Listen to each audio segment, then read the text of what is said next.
Hey there, everybody. Happy Friday, June 23rd. It's a little bit after super odd day, super odd time, almost 1 o'clock here on Friday. And we are here for another episode of Automation Unplugged. And why are we here on an odd day and an odd time? It's because I really wanted to have this guest on, and he's a busy person and I'm a busy person, and we're moving and shaking, and we needed to find a time that the stars aligned and we could get him in here. And so I am excited for show 246 of Automation Unplugged to be bringing on the one and only Jason Knott. Jason Knott has a new title, new job title, and that is he is the Data Solutions Architect and Evangelist at DTools. And for those of you that know Jason, you know that he's been in the media business, in the news business, publication and media for much of his career, maybe most of his career, at least in the security and automation space. And we're going to have him tell us all about that. And we're going to reminisce a bit on kind of some of the initiatives that he took on over his career over the last 20 years at CE Pro magazine, now owned by Emerald. And we're also going to look forward, and we're going to look forward into his new role and the role of data and the role it's going to play in our industry, what it's going to do with manufacturers, what it's going to do to help the industry at large, including the integrators. So without further ado, special day, special time, and special guest. Let's go ahead and bring in Jason, and let's say hello. Jason, how are you, sir? I'm great, Ron. Thanks for having me. I thought you were going to say it was an odd day and an odd time because you had such an odd guest on. So I think I fit that bill, right? I almost went there. I was like, do I go with the odd path or special? I was like, we'll just call it special. I guess that makes us the odd couple, right? We are the odd couple. It's interesting. You joined CE Pro. I want to look back at your whole career, but if we look at the CE Pro side of things, well, you know what? I have your last edition. This is the June 2023 edition of CE Pro. I actually just had this arrive here today at my house. And in this publication is your lovely mug and your final editorial as editor-in-chief of CE Pro. And there it is. It says, looking back at 23 years at CE Pro. And I've actually been in the industry for 23 years. So you moved on from the security industry into the CI space at the same time that I joined the CI space. So does that mean it was around 2000 Yeah, ish?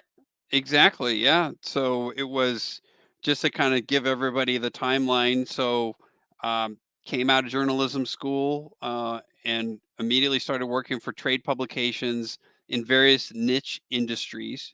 And in 1990, I landed at what was a magazine called Alarm Installer and Dealer that went by the acronym AIDS.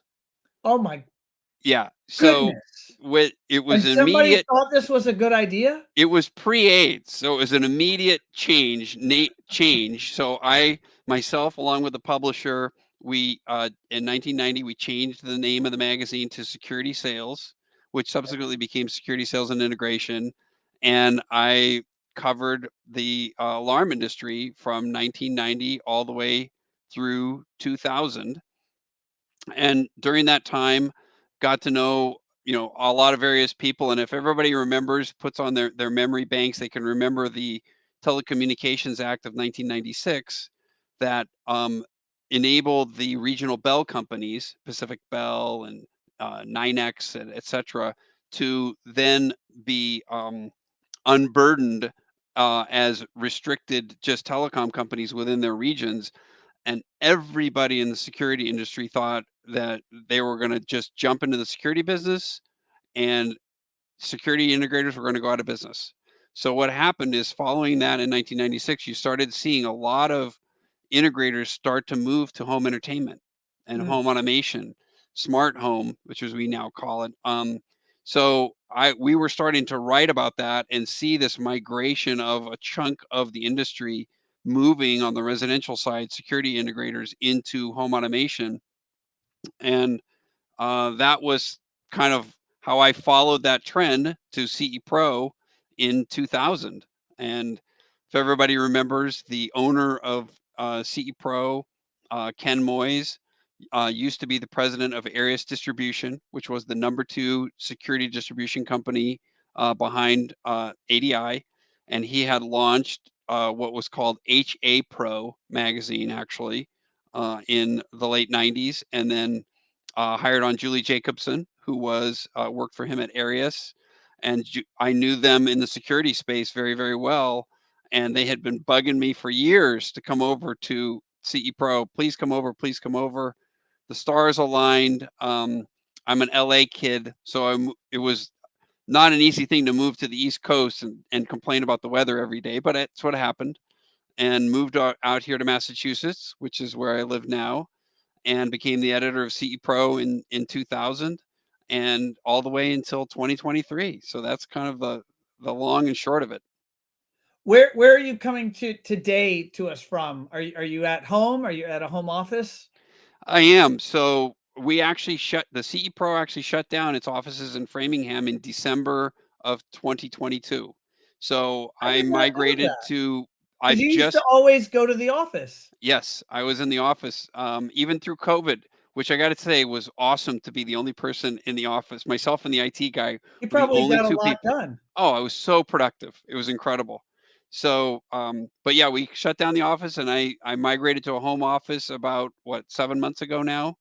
And this is not my home office. I'm actually in my wife's office right now, so it looks a little disheveled, but we wanted to have the best connection, and this has got a better connection. So, That and is I'm in a so. little town. I'm in a little town called Sturbridge, Massachusetts, by the way. So about 60 miles west of Boston, and about 15 miles or 12 miles west of Worcester, for people who might know the New England area.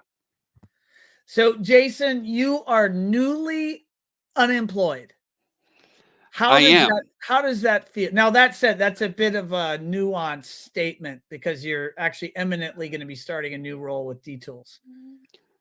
How does that feel? You haven't been unemployed in a few decades.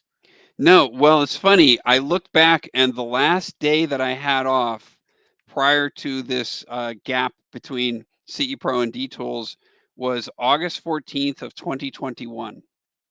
So I was needed the day off. Let's just put it that way, and it's been great. So I actually gave 2 months notice at CE Pro. In early April is when we made the announcement. Arlen Schweiger is the new editor in chief of CE Pro. He's been there for 17 years. He's going to be doing an awesome job, and so I gave a 2 months notice. And you were mentioning that being my last editorial. Everybody, don't be shocked, because there's going to be articles in the July issue and the August issue that I have written. So Ah, you got to work so far in advance in print. So yeah. you might think, gee, when is this guy ever going to go away? But there's going to be articles for the next few months also in CE Pro that I've written. What sort of emotions were going through your mind when you were writing this piece? This last goodbye piece in this capacity, this job. There's a lot of consumers of everything you write. What was going through your head when you read A that? couple of things. One is, how am I going to fit all this, what I want to say, on one page, which is hard to do because there was so much that I wanted to say. And the other thing is, this industry is so communal. So, everybody is, the entrepreneurial spirit of the custom electronics industry is incredible.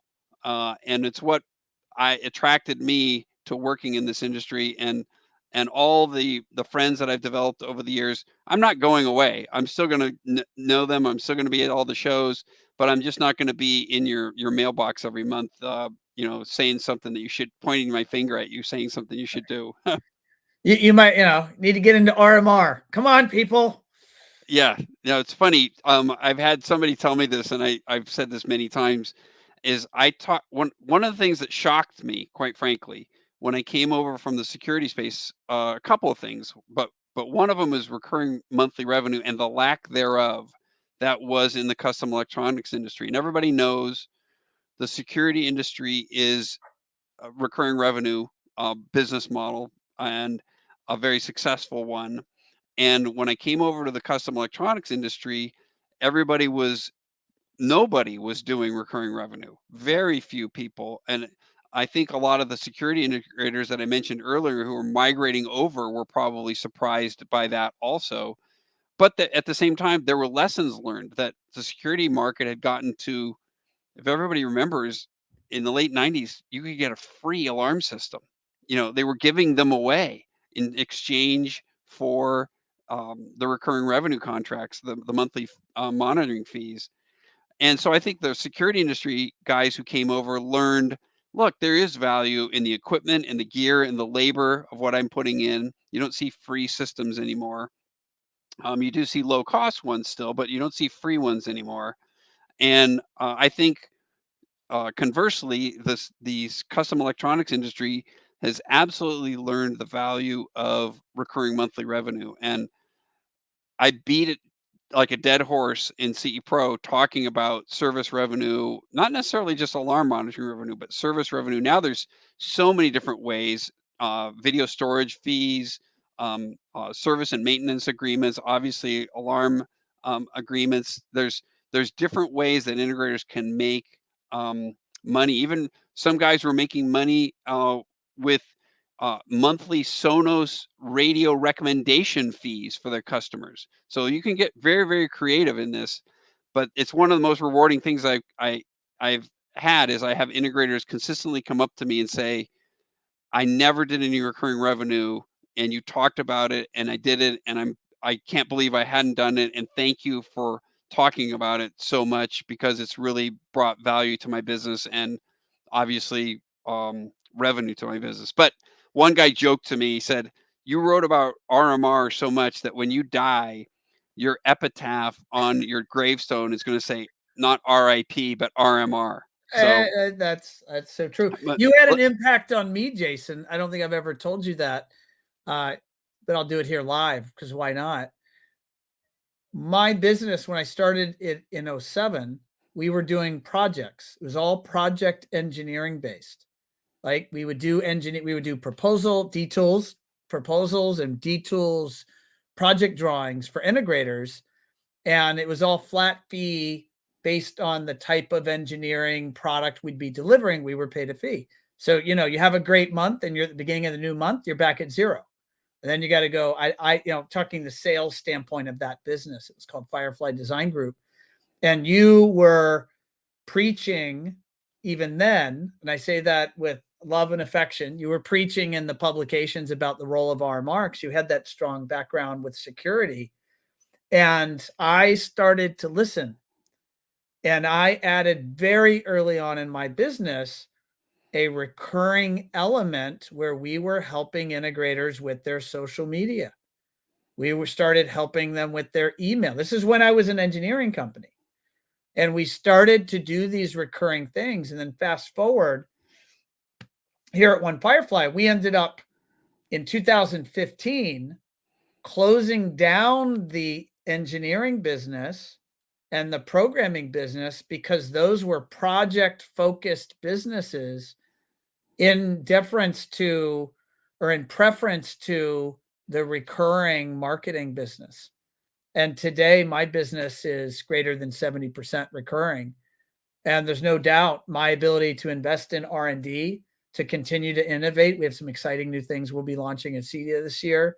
And in the ability to provide a better place for our team to work, and better benefits for our team, and all the benefits, personal and professional to RMR.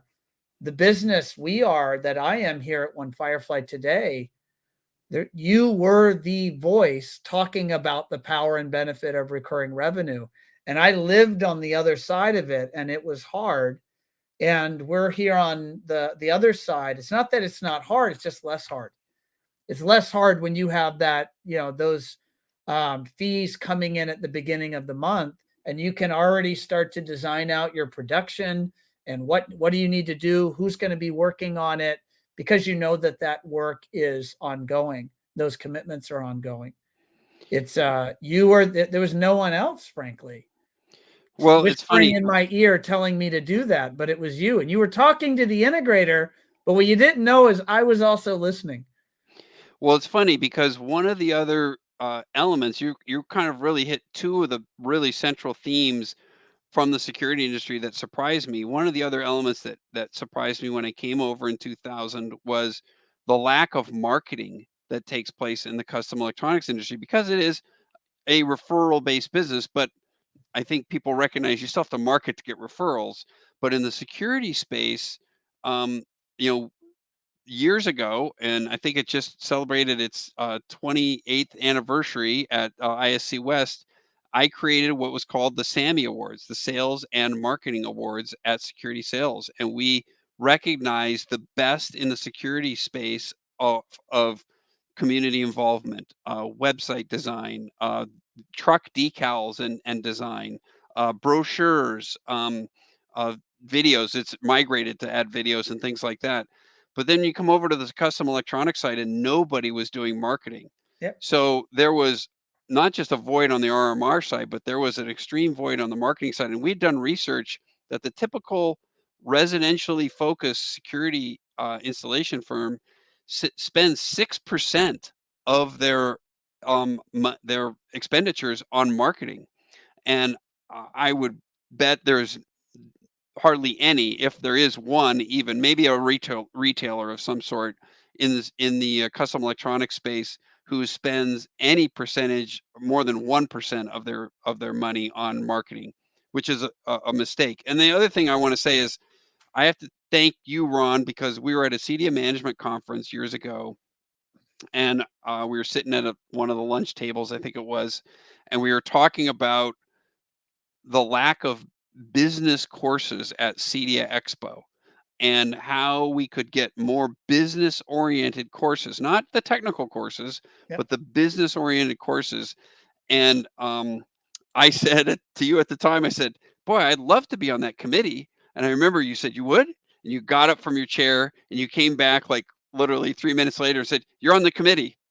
And I was on that committee for 10 years, Yeah. helping bring together sessions, business oriented sessions. And I know a few years ago, CDA actually tracked and said that the attendance at CDA Expo for the business courses for the first time was higher than it was for the technical courses, which is a testament to how the industry's matured and what you've done. So I have you to thank for that. I was on that committee for 10 years and I loved it. You could thank me or hate me for that, but no, our industry is getting better thanks to you and the writers and the content put in your publication, CE Pro, because so much about business, so much about being a good integrator is being a good business person and learning those fundamentals. And I think a lot of that best learning comes from each other, from other businesses that have been successful. There's a lot of lessons purchased along the way in running a business or running an enterprise. And ultimately, the business education through CDF. By the way, I want to say that was 2010. Does that sound about right?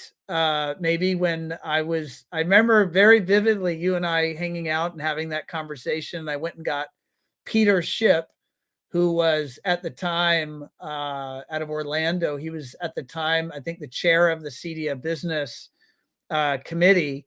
And then he passed the baton to me, and then I was the chair of the committee for a few years. And what we needed was a voice to help get the message out to the industry at large that business acumen, running a good, I could go A to Z of the fundamentals of running a business.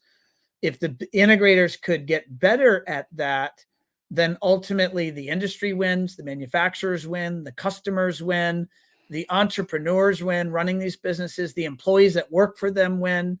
Like, we need them to actually know the money in the bank, whether it's actually their money or liabilities. We need them to actually be thinking about the success and prosperity and within their company, the culture of how are they taking care of their people. Because if they do a better job of that, then ultimately the company is going to be more successful and the customer is going to be happier. And we need them to focus on process development. How do you bring someone in and prepare them for success in that business if you don't have anything written down? Jason Sayen's doing a lot of that work now with his new consultancy. And man, I passed the baton to you and you ran with it, and then you wrote about it, and then you talked about it. And there's no doubt our industry is much stronger because of that.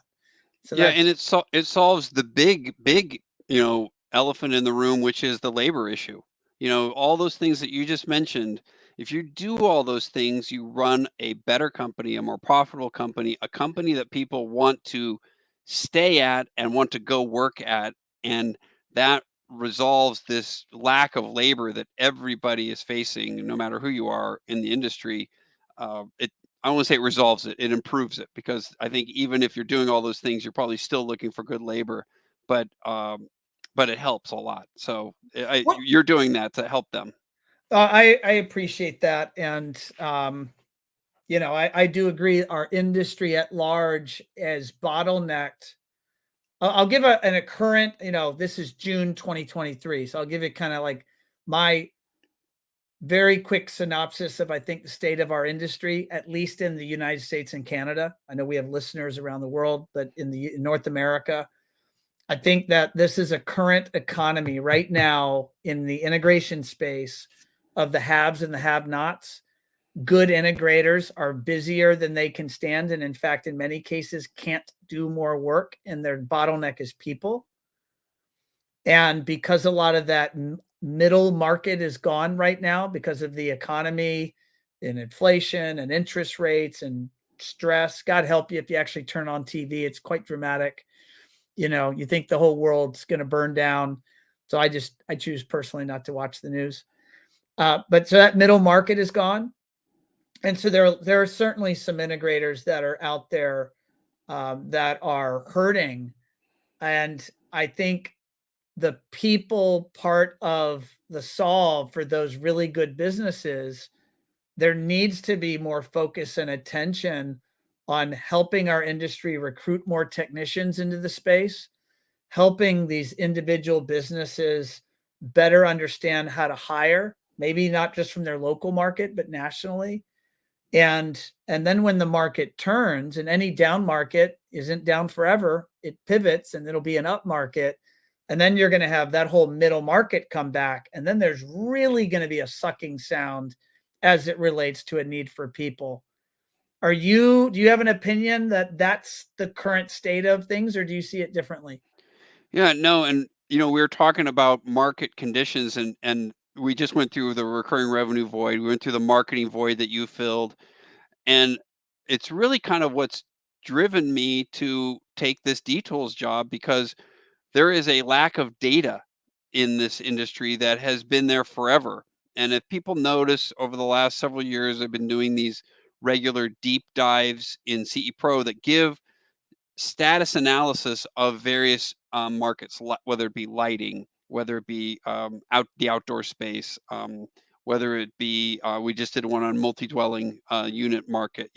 So we're taking kind of bits and pieces and doing uh, looks at these pieces of the market, and to try and tell integrators what's going on out there, exactly as you described, between the haves and the have-nots. I talked to a lot of integrators who, as you said, they're surpassing their revenues from the previous year in the first half of the year, and then others who realize that things are slowing down, and they can see it in their forecasts. They can see it in the number of proposals, number of quotes. There's easy ways to see that, and if you become a much more analytical integrator, uh, looking at your business, not just the sales side, but every aspect of the business, it's going to improve their bottom line. And I think those are going to be the guys who thrive, as you say, that come out of this in a strong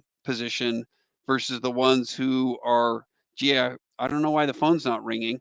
Gee, what's on my website? Do I have something about lighting on my website? Maybe I don't. Have Gee, I should looked at my website? I was in a yeah. meeting earlier today, and the guilty shall not be named. He hadn't looked at his own website in 3 years.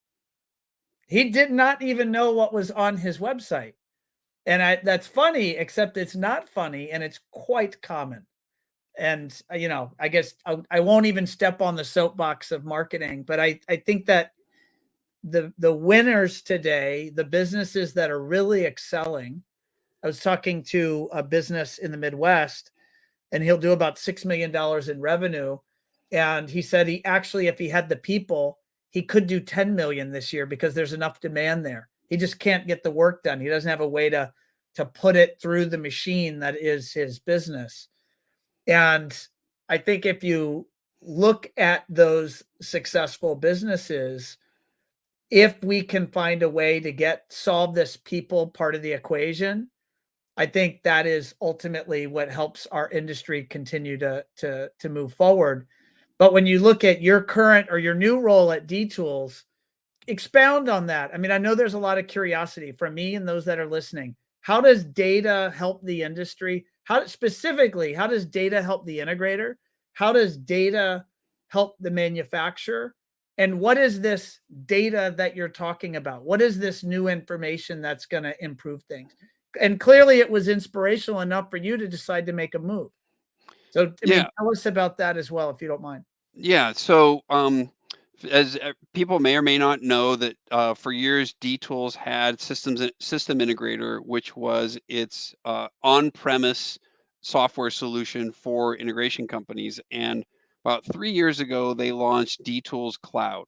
So this is a cloud-based version of the software, business management software, that integrators then, instead of having to fork out a significant amount of money and have it on premise, it was a monthly, going back to our recurring monthly revenue conversation, it was a recurring monthly revenue software as a service that they offer. And very, very rapidly, I'll say, DTools now has over 1,000 integrators on DTools Cloud. Wow. So the beauty of that is that now DTools has the ability to analyze the data and look at it in aggregate, and look at profitability numbers, look at labor burden, labor hours, look at freight costs, look at um, what is the profitability on Crestron versus Control4 installations, for example? What is the profitability or the revenue on retrofit versus new construction projects? What types of systems, integrated versus multi-app control solutions, are producing more revenue, more profit?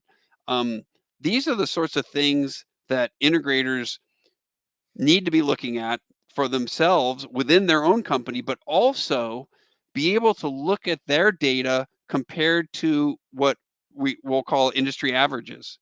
Um, why is that not as proper? Why DTools will be able to say this is not as profitable as other integrators in your region might be producing for the And a same type of dealer would see systems. this potentially in their D Tools Yes. environment. They would see it within their proposal, or it would be Yeah. visible in that Yeah, way. and adjust or not adjust based upon what they want to do. Um, so it's providing them with data insights into their business. And so one of my plans is that I'm going to be doing regular reports, that I will be able to, show the industry some of these, whether, slice and dicing, just like at CE Pro, slicing and dicing some of these potential market opportunities, these labor issues. Um, as I said, freight, let's say a whole thing on freight, a whole thing on job cost analysis, things like that, and presenting them to the industry based upon the real data from Mm. DTools Cloud in aggregate. So you might say, well, gee, weren't you kind of doing that at CE Pro with those deep dives? So those are all survey based. I was doing surveys out to the readership of CE Pro and asking them, for example, hey, what was your labor, your profit margin on that last motorized shade installation you did? They don't have that number at hand when they're answering the survey. So the questions are being asked in ranges and then creating medians from the ranges. I'm not saying it's inaccurate, but this D-Tools data is going to be much more accurate because it's going to be based upon real data. And so And one not of the just proposals, right? But you'll know it within the software. I haven't used DTools Cloud, so correct me if I'm wrong.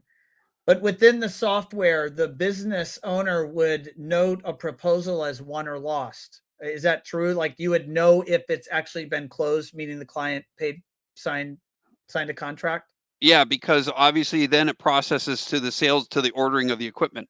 So if you can actually see if it, I'll go even a step farther back than that, Ron. It actually has the ability to see the quoting before pre-proposal quoting, the proposal itself, and then the actual closed proposal that is ordered. So this is where we get into what does this benefit from a manufacturer standpoint. So if I'm a manufacturer, the software actually would be able to show if their solution, their in-wall speaker, for example, is being changed out between the quote and the proposal on a Mm, consistent basis, and determine why that's happening. It could be happening on a regional basis. It could be happening on only with larger dealers who are only dealers who are focused on new construction versus retrofit. You know, doing the real analysis is to find out why their solution is being quoted, but then not ending up in the initial. It could be cost. It could yeah. be the customer said, I don't want to do that. Or it could be the customer said, I don't want to do in ceiling speakers at all. Let's take those completely out. So, but real deep analysis for a manufacturer, and this, I go back to um, a lot of the manufacturers in this industry who need to, again, we look at what happened with the supply chain situation that was going out there and all the manufacturers that got caught with their pants down because they assumed that the market was dead and was going to just stop. And they subsequently informed their factories to stop on various production. They stopped buying microchips and all those sorts of things that they needed to be doing. But if they had insight to seeing what was being quoted, which is even in advance of the proposal stage, they would know what's coming down the pike and have much more accurate forecasting to be able to provide their factories with the information they need all the way down to the SKU level. Let's just say, oh my gosh, look at all the 100-watt amplifiers that are being quoted and proposed versus the 50 watts. We need to ramp up our 100-watt amplifiers versus our 50-watt production. So it can be very, very narrowly sliced and diced based upon the various categories that manufacturers are in. And then geographically divided. So let's How just say, why are all these 100-watt, what's going on in the Pacific Northwest as to why this product is doing well and it's not doing well in Florida, for example. And then they can maybe internally look at their own sales situation or whatever it might be, or again, push marketing incentives to that market, that area that needs a little more of a push to help yeah. close the deal. So I'm sorry I interrupted there. Go ahead. No, I was just lots of questions. It sounds incredibly exciting. So I'm imagining a future where you probably have data analysts working under you that are crunching and slicing and dicing this data. I mean, is that like a future state where you have a division within DTools that is this data division feeding the dealers and manufacturers some free data, and then there's probably a paid model if they want the good stuff? Yeah, so if I'm a manufacturer and I want to see my particular product versus the market in general, there's going to be again a recurring revenue play to this, whether they see it on a monthly basis, a quarterly basis, annual basis, whatever frequency they want to be. If they want to see a static reports I would be writing based upon this, or if they want to have access to a dashboard where they can go in and actually maybe crunch some of the data on their own. I did learn something I've learned very quickly. Ron, you mentioned the term data analysis analyst, I should say, is it's a very vague term. You know, what one company determines as a data analyst isn't what another company is. In general, what you just said is true. That there will be data analysts who are doing uh, this development, but I think I don't want to get. I'm just kind of like a system integrator. You know what one person defines as that versus another. I've already had conversations with people who are like, well, what is really a data analyst? And it's kind of an ambiguous term. So They're probably somewhere out there as like a college degree in data analyzing, and then there's like the person that did not get that college degree, but is crunching the numbers per some exactly, internally defined SOP. yeah, So considering our industry generally is at its infancy with all of this, I think you guys will get away with calling whoever does this data analyst. And I don't know that anyone would object to that, I would yeah. imagine. And so again, just kind of expanding on that, I'm a manufacturer. Again, not only be able to break down this market size, but also look at direct versus distribution, all the data versus and what's being sold. If I'm a manufacturer who sells direct but also sells through distribution, I can see the delta variances there. I can see particular categories, not just the categories of my product, but the general category. So if like I said, if 7-inch touch panels, the market is growing by 12 or 15%, but I'm a manufacturer and my 7-inch touch panels are only going by 3% market share or market quarter over quarter or month over month. What am I doing wrong? I'm actually losing market share. Yeah. How can I look at that? So even to the detail of, I think manufacturers will be interested in the capacity of labor in a particular market at the dealer level. So, for example, uh, if I can look at the dealer base in Miami and see that a lot of those integrators are working overtime already because that DTools Cloud tracks the labor is in there, so they can see that there's a lot of dealers in Miami who are working overtime. But then there are a lot of dealers who are not working overtime, or there are less hours being paid in Boston. Then there, guess what? There's capacity. There's capacity growth for market growth in Boston versus possibly in Miami because the Mm. dealers are tapped out in Miami. So that could mean let me focus some energy in this New England market to see, because we know that there are technicians who are not having to work overtime up there. So think about how detailed and analytical you can possibly get with this data and really, really boost your bottom line. So when I found out what DTools was doing, and again, the conversation, I think I shared this with you on a separate call, was we were having a conversation about me writing stuff based on DTools Cloud for CE Pro. And when I found out all the data they were doing, I got just so excited by it. I'm like, this is really just like you and I talked about the marketing void, just like the RMR void, this data void that exists being filled. And that's why I'm so excited and why I made the move. When do you officially, I know you're in this hiatus between the old job and the new job. When are you in that saddle of the new job? July 5th. So I'm trying to get my golf game as good as I possibly can, knowing it's going to fall off a cliff. But I will say I have to brag. I shot a 78 the other day, Oh which my was gosh.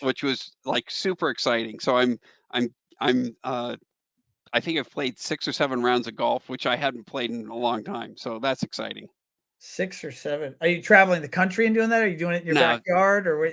just around here, there's a lot of nice courses around here, and I'm doing home projects. I repainted the ceiling in the dining room, put up some crown molding. I put up some siding that had split off on the side of the house. My house is Knocking out the honey-do list. exactly. You know, my daughter said to me the other day, she goes, "Dad, you should be out of work more often, getting all these projects done." Like, okay, I That's should have been I doing them for years. I should have been doing them. I want to jump around a couple of different topics here, Jason. I actually want to jump back to the magazine business and media and content creation and just kind of get your take, your live take on this AI revolution that's happening right now. This I know there's now talk, maybe there'll be some type of conference at CEDIA, maybe pre-CEDIA. I know that's a maybe, it's not guaranteed. And we are taking an initiative at One Firefly to be talking about this. We think it's important for businesses to know that change is happening out there, and how should they accommodate that, if at all, in their business activities. What's your opinion of what AI means for the media, the business you've been in for 30 years? Well, I can say the one thing that I'm proud of is Emerald is fully committed to on people. So we have had several internal discussions regarding the ability to write at CE Pro. Emerald is the owner of CE Pro, for people who don't know. Also the owner of CD Expo. They bought CE Pro in 2018, for people who don't know that history. But they're fully committed to having people write the content, and they have not done anything in any of their publications, certainly not CE Pro, that is going to be AI generated content. However, I know that they're experimenting with it on the marketing side. So, with CE Pro writes a deep dive, then we of course put it up for download, free downloads on Facebook and those sorts of things. So they were experimenting with some Chat GPT for the marketing copy, I should say, that they do for the push outs, but the actual content itself, we hadn't gotten there yet. But I joked to somebody the other day that if when I find out if they hired an editor named Chet B. Peters, then I was knew that my days were gonna be numbered. But it is interesting because one of the things they had a legal expert talk to everybody in the company about it, which was interesting, that they believe they're going to be able to identify AI generated content. And that leads to, who owns that? Is that plagiarism? If you are taking content that is generated by an AI and using it versus generated by you as a human, that they're going to have algorithms that identify it. In fact, my daughters have told me that in school that they have classmates, they are not doing it, the classmates who are using AI to generate their homework, and the teachers already have a mechanism in place to identify it. My son was in the 8th grade this year. He'll be in the 9th grade next year. And he mentioned, I won't name the class or the subject, but he had a class with a student that was known to be a underperforming student. And there was an essay, and the essay was written, and the student had to read the essay. All the students in the class had to read the essay in front of the class. And he went up and read this essay in front of the class. And Max, my son, went suddenly and immediately, and apparently overnight, he became Shakespeare. And he was reading something that was clearly not written by him. And he was trying, the teacher in that case actually gave the student an F. It was clearly, obviously not written by the student. It was so divergent from any other content that student had ever written. But I can't see a future where students at school or college level or professionals aren't using this more and more and more and more. When you look out into the future, and I guess I'll give you another angle to this, which is the aspect around video and imagery, right? Generative AI. That's now, Mid-Journey. You're able to give it a prompt, and it literally creates a photorealistic image. And there's a whole copyright set of questions around that. Well, the images that it derived from, is there any copyright infringement there? It's a lot of legal question marks. But just when you look forward, where do you see, at a super high level, it's hard to know the exact answer because we're so new, but where does this play into the life of the integrator? The person that's paying attention to this podcast, where might it affect them if you were to predict, if you grabbed your magic 8 ball and were trying to predict the future? and or where would you direct them that they should pay attention, at least from your knowledge and awareness of AI? Yeah, I mean, obviously, I think they should stick with trusted sources, who they trust. CE Pro being one of them, One Firefly being one of them. I think also it's going to put a greater emphasis on peer to peer communication Mhm. at conferences, at group Zoom calls, the CEDIA Tech Summits, the Total Tech Summit, CEDIA Expo, Infocom, all of these areas where they can have face to face communication with their peers, um, because that's obviously 100%, you know, true believability, solid gold information. So I Yeah. think you'll probably see more development of peer-to-peer type networks that we're seeing in things like the guild and the buying groups that are having these consistent. Synergy, Travis Yeah, Leo's group yeah, there. Travis. Yeah, I think that those are going to become even more important, because you are going to know that those are 100% genuine sources. And again, I go back to my conversation regarding CE Pro. I can tell you that at Emerald was fully committed to having these be human written, not AI generated content for CE Pro. I believe that'll continue, for many years. Yeah, at One Firefly, I have a large team of writers. I believe in the human element. I do believe that there's a component of AI to assist in research. The idea of brainstorming and frameworks and chat GPT and other tools out there. I think there's some really neat creative ways to produce a better written product because of the research capabilities that these AIs do bring to the table. I don't know. Do you have an opinion there, or have you explored or tested out, even in your outside of CE Pro, kind of your day to day life using it? I'll Yeah, just add one comment. This weekend, Father's Day, I was with my mom and dad in Virginia, and I showed them Chat GBT, and I had it write a poem to my dad for Father's Day, and I gave it all these prompt inputs. My mom and dad were blown away. They thought it was like the coolest thing they had ever seen in their life. And I prompted it in like 60 seconds, and it drafted this masterpiece of a 10 stanza poem that my mom printed out and put on the refrigerator. wow, you did become Shakespeare. There you go. But I said it wasn't me. I said, here's a robot, but there's a Robotian Shakespearean poem.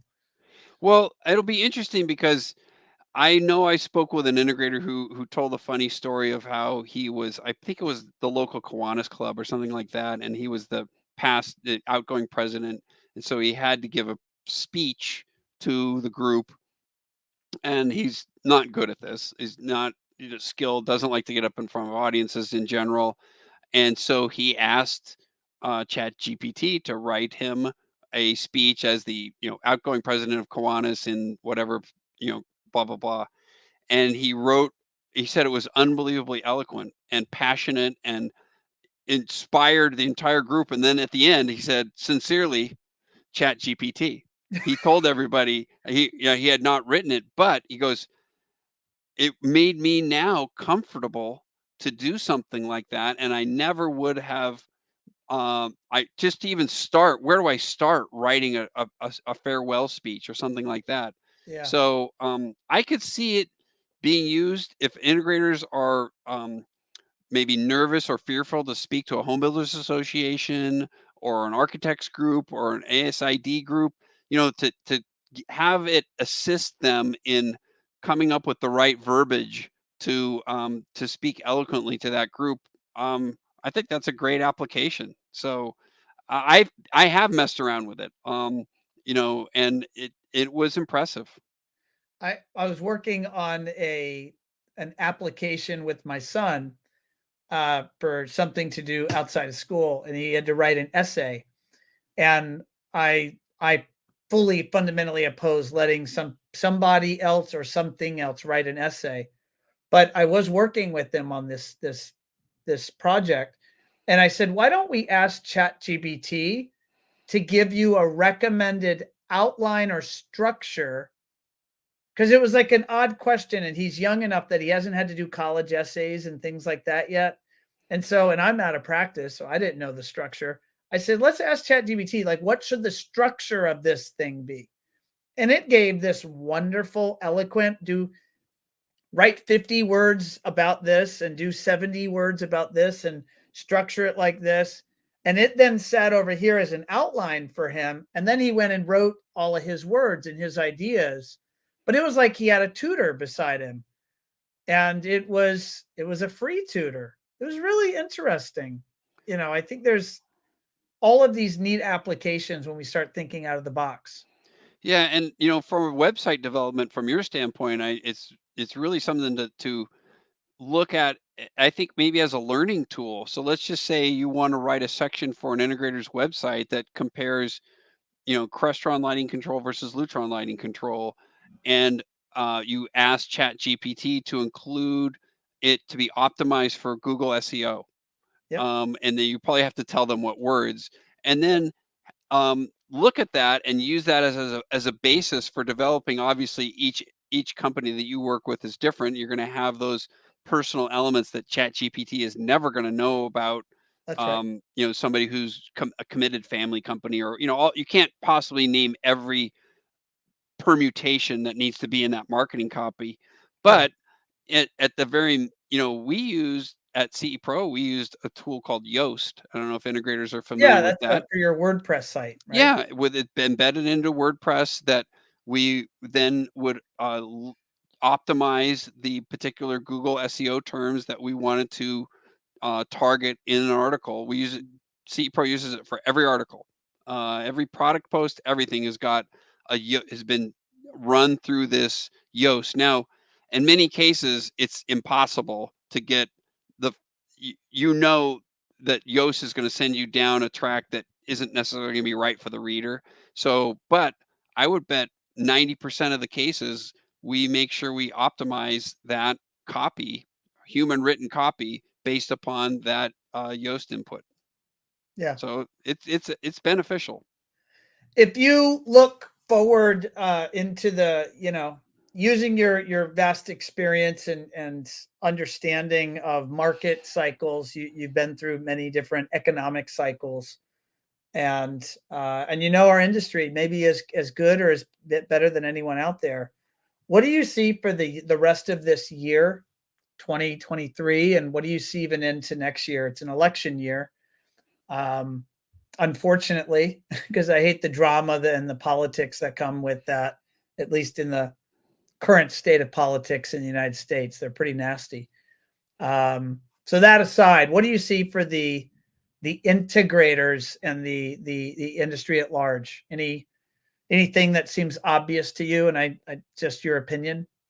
Well, I mean, I could see, I want to put a caveat that I haven't fully immersed myself in DTools Cloud yet. So I need to learn this software, and that's going to be one of my first tasks. Obviously, is learning it to the same capability that the integrators are using it right now. So, but just in general, that software immediately has the ability to give forecasts of what's being, again, quoted, put in proposals, and then what's being ordered, to give a status of market conditions. We saw it in the CE Pro 100 that we recently completed, which was, I believe, the May issue of CE Pro. If anybody saw, these are the largest integrators. I don't want to say the most successful, but they've really got things nailed down for the most part in their companies. And I believe it was 3% growth. So last is what they had. So that's, you know, demonstrably lower than what has been, coming out of this 2021, 22. incredible. Yeah. So uh and I the long short answer is, Ron, I can't predict because I don't know. But I can look at what I've seen over the first 6 months of the year and seeing that there's definitely a slowdown. But 3% growth is still growth. Look at it that way. It's not negative. I can remember the one thing I love about this industry is how optimistic everybody is. And I'll never forget, we did the CE Pro State of the Industry study in 2009 when the housing bubble burst, and going it had already happened in 2008, and then 2009 was going to be where the what hit the fan year, and guys were still predicting growth. And then when the data came out, the typical integration company lost 50% of their gross revenue in the year 2009, year over year. They shrunk by half. So that's the one thing I love about these guys, is they are so optimistic. The entrepreneurial spirit of this industry is amazing. I'll go way back years ago. Before I started writing for security sales, I wrote for a magazine called Metro Magazine. It's a magazine for transit entities, like BART in San Francisco or whatever, Sure. Miami's. No entrepreneurial element to it all. It was all about regulations and serving light rail versus heavy rail versus subway versus busing versus Not the most exciting subject no, matter. and every issue was crickets and tumbleweeds of the reaction that I got. Nothing. Nothing. And in this industry, it's amazing. Every Yeah. single issue, everything I write, I get reaction from people. People are devoted to CE Pro. I give myself a pat on the back for that, and hopefully connecting with a lot of people, but also recognizing that a lot of that is just driven by the pure entrepreneurial spirit that you're helping these small businesses succeed. Yeah, I think part of it is this industry, it's technology, and it's ever evolving, and you got to stay up on it if you want to have a chance. And I think the other side of it, and this is an assumption, I don't know this, but it feels right, is that there's just a lot of, for me, I found a lot of joy in working with small businesses. Just that Yep. that entrepreneurial spirit. Um, when I went to college and studied engineering, and my whole apprenticeship and internships were in aerospace engineering, you could not have paid me any amount of money to have me predict that I'd land in the custom integration industry. I didn't even know what it was. And then I went to work for Lutron, and then they put me here because I was the engineer. So you're going to work with the CI people. But what I immediately fell in love with was the entrepreneurial spirit of all these business owners. And the idea that they're out there trying to make it for themselves, make it for their teams, make it for their families. They're out there trying to take care of their customers, and they're trying to figure it out. And it's hard, but yet they just continue to push through. I mean, I think that's the American spirit. I say that I don't know that it's this might be controversial. I don't know that it's the American spirit or it's the entrepreneurial spirit. But I mean, because I have great entrepreneurs that I work with all over the world, and that DNA is just infectious. You just want to spend time with them. They're optimists, they're hard workers, they believe in themselves, and they're saying, "Why not me? Why can't I be successful?" So it's Yep. a bit of I'm fully in agreement with you. It's Yeah, and then awesome. add on to that they're doing installations. This is one of the big differences between my 10 years in the security space and the 23 years at CE Pro is security integrators in essence are installing. It's a necessary evil. Um, Nobody wakes up in the Mm. morning at their home and says, "Oh, honey, I can't wait for us to get a really great security system for the house." No, but they do say, "I want a great sound system. I want a great video system. I want lighting control." All these things that enhance their lives. Um, so they're not only doing what you just described, but they're also doing it and for customers who really want their services. Oh, amen. Amen. Jason, it's been awesome having you join me here on show 246 of Automation Unplugged. I've enjoyed uh, working with you and getting to know you and being your friend for so many years. And I remember when I saw your news that you were making a change, I was like, wait, this must be a reprint. There's no way. Jason's the senior editor of CE Pro. And I immediately called you. I was like, what is this news? But I know that everyone listening and watching, and myself certainly included, is rooting for your success in your new role.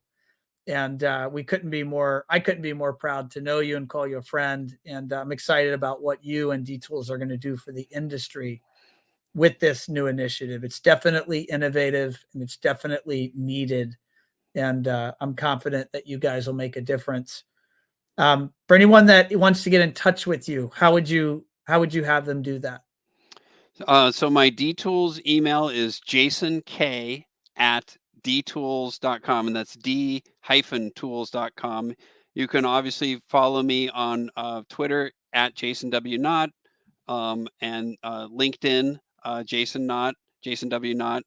And one of my hopes, and thank you for your commentary there, is that I hope my new role at DTools that I'm going to become just as valuable a resource of information for integrators on helping run their businesses, and manufacturers too, on helping run their businesses, as I was at CE Pro. So that's what I think going to make this transition pretty easy for me. And universally, almost everybody I've spoken with, not almost everybody I've spoken with, has said, "Wow, this is a great opportunity and a great transition." So I'm excited about it. Thank you for having me, Ron. I appreciate it. No, it's my pleasure, my friend. And it's Friday, so it's almost the weekend. So have a wonderful weekend. And you will be at CEDIA, correct? You'll be working the show at the D-Tools booth.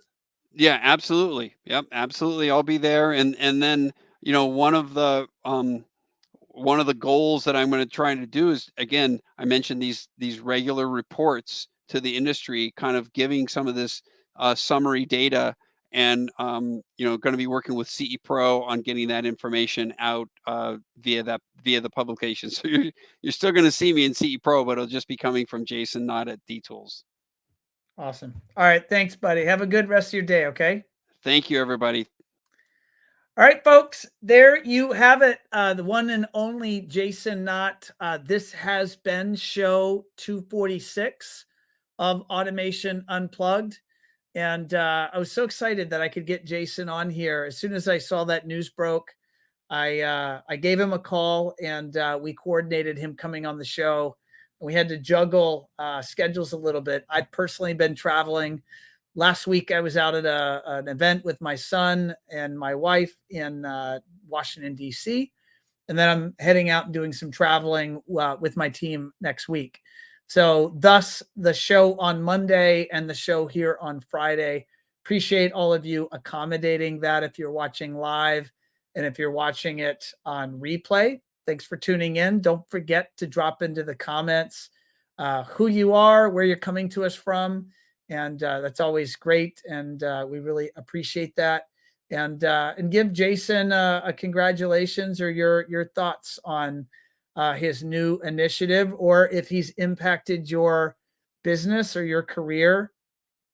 Drop into the comments there. Jason's going to be reading and replying to all the comments there on social media. So certainly don't be shy and stop in and say hello. So on that note, I'll put up my closing art around reminding you to follow the audio podcast. Yes, this is video and we are live, and or you're watching it on replay, but you can also tune in. I was looking at the data with my team, and it seems that the majority of our listeners actually tune in with Apple Podcast. That's the purple icon here. So if you're on your phone, you just search up the word podcast. You'll see that icon. Maybe you never knew what that was. Well, if you open that up and go to the hourglass, you can just type in Automation Unplugged. You'll see the show. You can follow us there, and that way all of the new shows will drop in there. It will alert you if you set it up in that way, and that way you can listen if you're out and about. So on that note, I will see you all soon. Appreciate all of you for joining me, and take care. Have a nice weekend.